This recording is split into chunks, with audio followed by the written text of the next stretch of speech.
नमस्कार। आपका अखबार के संग में आपका स्वागत है। मैं हूं प्रदीप सिंह। एक कहावत है, हुए तुम दोस्त जिसके दुश्मन उसका आसमां क्यों हो। तो ऐसे लोग आपको हर राजनीतिक दल में मिल जाते हैं, लेकिन अगर कोई भक्त अपने भगवान के खिलाफ हो जाए, मैं राजनीतिक संदर्भ में कह रहा हूं, धार्मिक या आध्यात्मिक संदर्भ में नहीं, तो आप समझिए कि समस्या कितनी बड़ी है। एक नेता हैं कांग्रेस पार्टी के, बहुत पुराने नेता हैं, केंद्रीय मंत्री रहे और विभिन्न पदों पर रहे, राजीव गांधी के बहुत करीबी थे, जिनका नाम है मणिशंकर अय्यर। अब जो भी कांग्रेस के बारे में जानता है, भारतीय राजनीति के बारे में जानता है, वो मणिशंकर अय्यर के बारे में जानता है। और मणिशंकर अय्यर आजकल जो कुछ बोल रहे हैं, और एक बात ये भी उससे पहले जान लीजिए कि वो इस परिवार के भक्त हैं। वो कह रहे हैं ये गांधी परिवार नहीं, गांधी नेहरू परिवार है। और वो गांधीयन है, नेहरूवियन है। जो उन्होंने कहा वो मैं दोहरा रहा हूँ, सिर्फ नेहरूवियन है, वो राजीवियन है, लेकिन वो राहुलियन नहीं है। मतलब राहुल गांधी के नेतृत्व में सीधा सीधा अविश्वास। आपको अब भी शंका रह गई हो, अब भी कोई जो है गुंजाइश बची हो कि नहीं, शायद उनके मुंह से शब्द फिसल गया, तो उन्होंने कहा कि जो विपक्ष का गठबंधन बना है इंडिया अलायंस, उसका नेता एम.के. स्टालिन को होना चाहिए।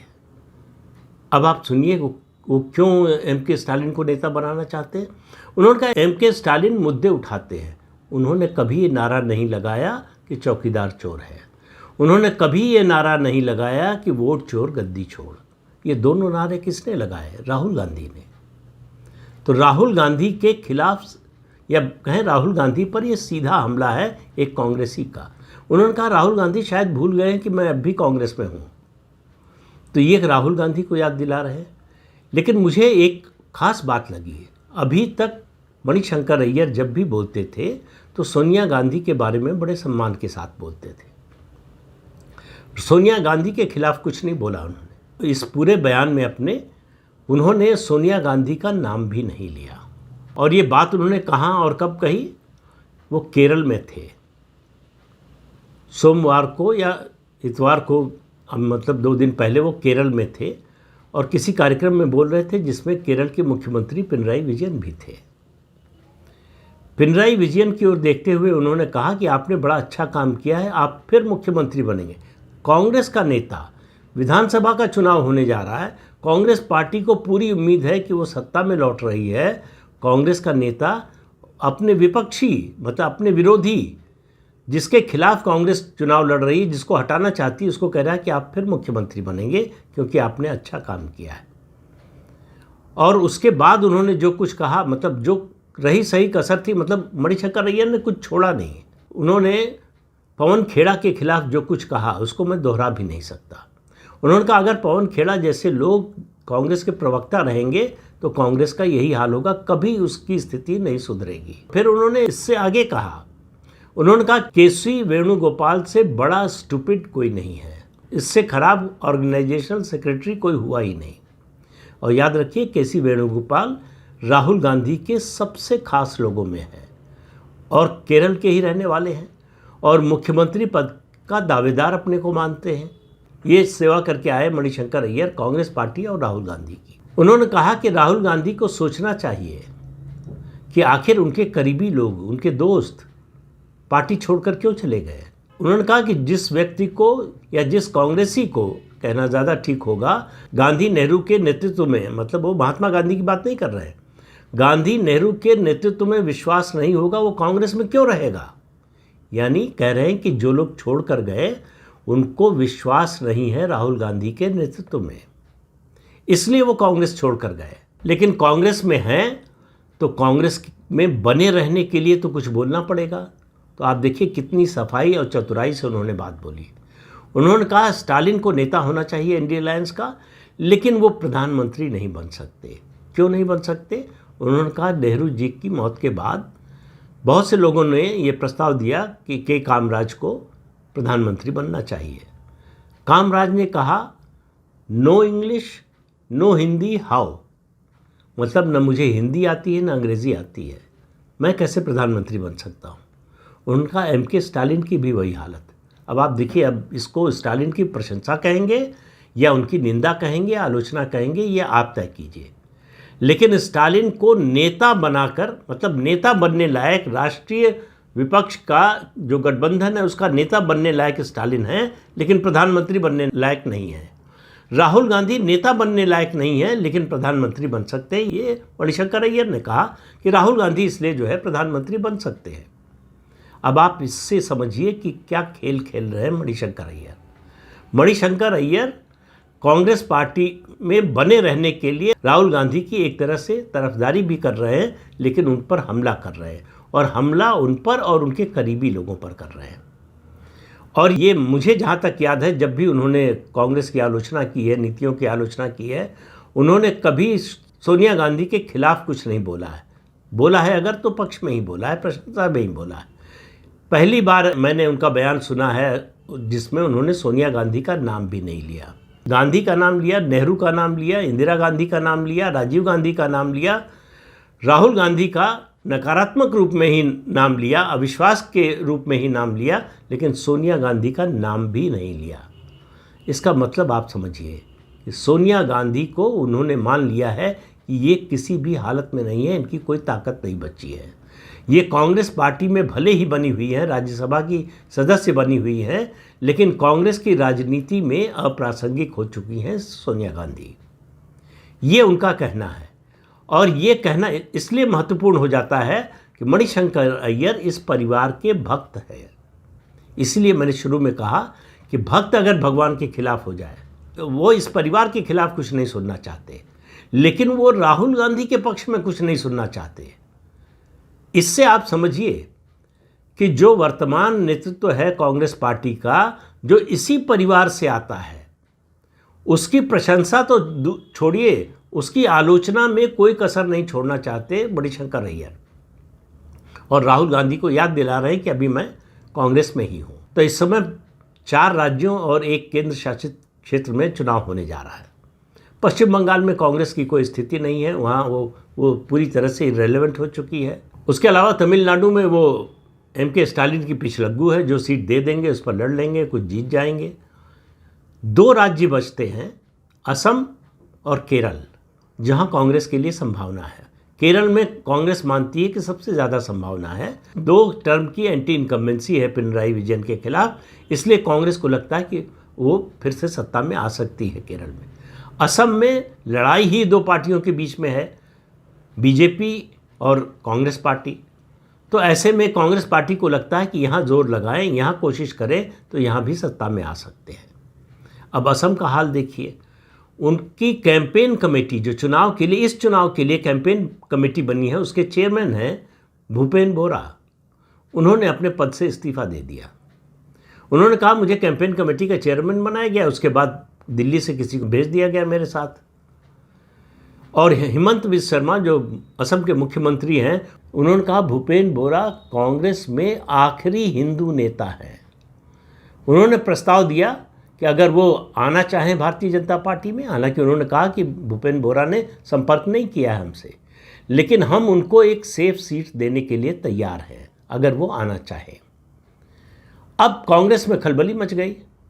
कांग्रेस में खलबली मची, राहुल गांधी को फ़ोन किया गया तो अपने स्वभाव के विपरीत पहली बार राहुल गांधी ने बात की।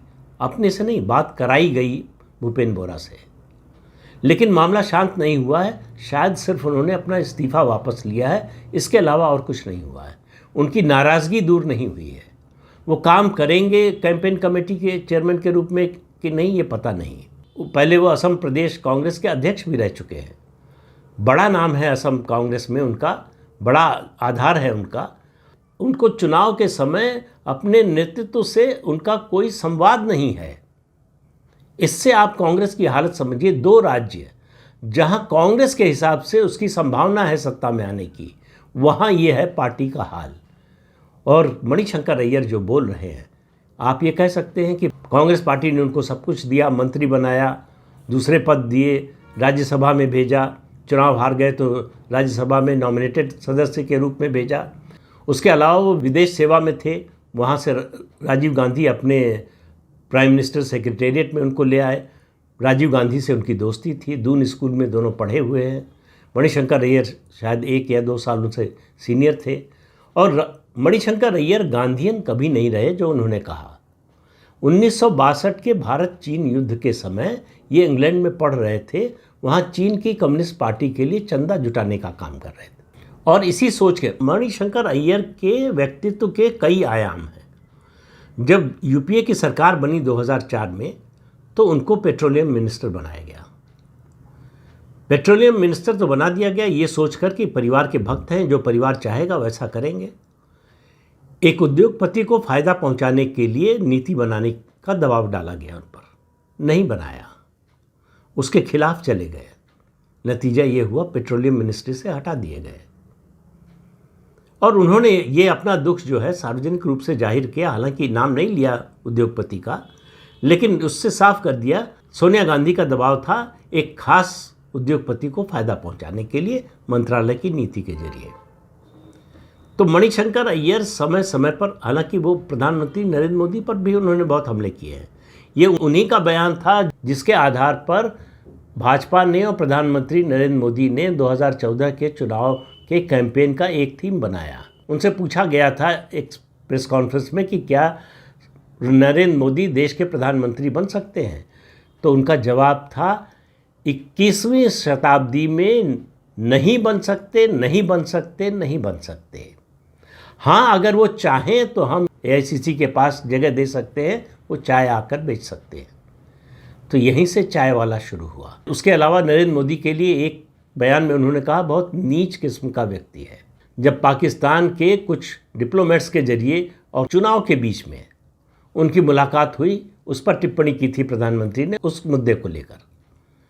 तो इससे आप समझ लीजिए ये टिप्पणी हुई थी गुजरात का जो विधानसभा का चुनाव हो रहा था उस दौरान, तब उन्होंने ये बात कही थी।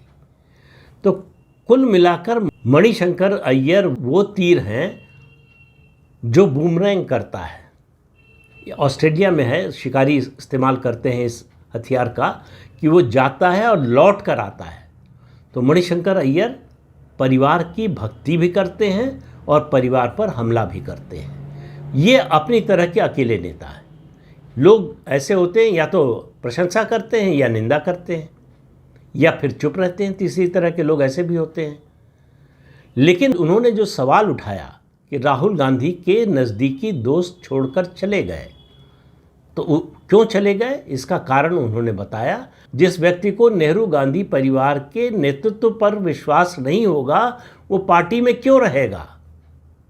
हालांकि अपने लिए नहीं कह रहे हैं, उनको भी राहुल गांधी के नेतृत्व पर विश्वास नहीं है, लेकिन वो बने हुए हैं और राहुल गांधी को याद दिला रहे हैं कि मैं अभी भी कांग्रेस में हूँ। लेकिन कांग्रेस में उनके प्रति क्या रवैया है, इससे आप समझिए कि शायद एक बार तो निश्चित रूप से, शायद 2 बार निकाले जा चुके हैं, फिर वापस लिए जा चुके हैं। उनकी दोस्ती राजीव गांधी से थी, इस नाते सोनिया गांधी से भी दोस्ती थी, परिवार के बहुत करीबी थे। लेकिन वो राजीव गांधी और सोनिया गांधी के अलावा राहुल गांधी की चापलूसी करने को तैयार नहीं हुए। इसलिए कांग्रेस में आज उनकी ये दुर्दशा हो रही है। उनका नहीं बल्कि कांग्रेस के कई लोगों का ये कहना है कि अगर आपको राहुल गांधी से मिलना है तो उसके लिए आपके पास 3 साल का समय होना चाहिए, तब आपकी मुलाकात हो सकती है। और ये बात कांग्रेस पार्टी के कई नेता कह चुके हैं कि 3 महीने, 6 महीने, साल भर, 1.5 साल से वो इंतज़ार कर रहे हैं राहुल गांधी से मुलाकात का। और मणिशंकर अय्यर केवल राहुल गांधी पर हमला नहीं कर रहे हैं, उनके आसपास के जो लोग हैं, उनके जो विश्वस्त लोग हैं, उन पर हमला करते हुए कह रहे हैं कि अगर ऐसे लोग आसपास रहेंगे तो कांग्रेस की हालत कभी नहीं सुधर सकती। तो इससे आप अंदाज़ा लगा लीजिए कि कांग्रेस के अंदर क्या चल रहा है। मणिशंकर अय्यर अच्छी तरह से समझ चुके हैं कि अब उन्हें कुछ कांग्रेस में मिलने वाला नहीं है। आप कह सकते हैं इस वजह से बोल रहे हैं, लेकिन बात सिर्फ इतनी नहीं है कि उनको मिलने वाला है या नहीं मिलने वाला है, नहीं मिलने वाला है निराशा में बोल रहे हैं। सवाल ये है कि जो मुद्दे उठा रहे हैं उससे कितने लोग सहमत हैं। मुझे लगता है कांग्रेस में असहमत होने वाले उनकी बात से शायद राहुल गांधी की जो कोठरी है उसके अलावा कोई नहीं मिलेगा। तो राहुल गांधी के लिए असली चुनौती कांग्रेस के अंदर से आने वाली है और इंतज़ार कीजिए, ये चुनौती का समय आएगा। ये जो 4 राज्यों और 1 केंद्र शासित क्षेत्र का विधानसभा चुनाव हो रहा है उसके बाद कांग्रेस अगर केरल भी हार गई, असम तो हार ही रही है, पश्चिम बंगाल में उसका कुछ है नहीं, तमिलनाडु में एम.के. स्टालिन जीतेंगे इसकी संभावना दिन पर दिन कम होती जा रही है, और जीत भी गए तो उसमें कांग्रेस का कोई योगदान नहीं होगा। तो अगर केरल हार गई कांग्रेस पार्टी, फिर राहुल गांधी के लिए जवाब देना, राहुल गांधी के लिए सवालों से बचना, अपनी ही पार्टी के लोगों से बचना बहुत मुश्किल होगा। फिर राहुल गांधी के नेतृत्व पर कांग्रेस के अंदर से सवाल उठना शुरू हो जाएगा। ज़रा आप सोचिए कि पार्टी का एक वरिष्ठ नेता केरल जाता है, अपने विरोधी से कहता है कि आप फिर से सत्ता में आएंगे, और जो सवाल उठाता है कांग्रेस का प्रवक्ता, उससे कहता है दिल्ली में तो तुम जो है पिनराई विजयन के साथ हो, एम.ए. बेबी के साथ हो, और केरल में तुम उनके खिलाफ हो। ये कैसे चल सकता है? यानी कांग्रेस का ये जो डबल स्टैंडर्ड, दोहरा रवैया, ये जो दोगलापन है कि ऑल इंडिया लेवल पर गठबंधन में कम्युनिस्ट पार्टी साथ है, सीपीआई सीपीएम दोनों, लेकिन केरल में उनके विरोध में चुनाव लड़ेंगे। पश्चिम बंगाल में उनके साथ चुनाव लड़ते थे, इस बार शायद घोषणा की अकेले लड़ेंगे, लेकिन अभी तक उनके साथ चुनाव लड़ते थे, गठबंधन में चुनाव लड़ते थे, और केरल में उनका विरोध करते थे। तो कांग्रेस को, राहुल गांधी को, सोनिया गांधी को लगता है कि इस देश की जनता बड़ी बेवकूफ़ है, वो समझेगी नहीं। केरल में जो हो रहा है उसको दिल्ली वाले नहीं समझेंगे, या दिल्ली के बाहर दूसरे प्रदेशों के लोग नहीं समझेंगे। वो बात केरल की केरल तक रह जाएगी। अब इस गलतफहमी का शिकार जो हो, इस तरह की गलतफहमी का, उसके लिए क्या कहें? उसके लिए तो सही शब्द मणिशंकर अय्यर ही बोल सकते हैं, और वो आप इंतज़ार कीजिए असम और केरल के विधानसभा चुनाव के नतीजों के आने का। उसके बाद आप देखिएगा कांग्रेस के अंदर से कितनी और कैसी कैसी आवाज़ें उठती हैं, जिनको सुनना भी राहुल गांधी के लिए बहुत कठिन हो जाएगा। तो इस अंक में इतना ही, अगले अंक में फिर मिलेंगे किसी नए मुद्दे के साथ। तब तक के लिए अनुमति दीजिए। आपसे अनुरोध है कि ये चैनल देखिए, शेयर कीजिए, लाइक कीजिए और सब्सक्राइब जरूर कीजिए। नमस्कार।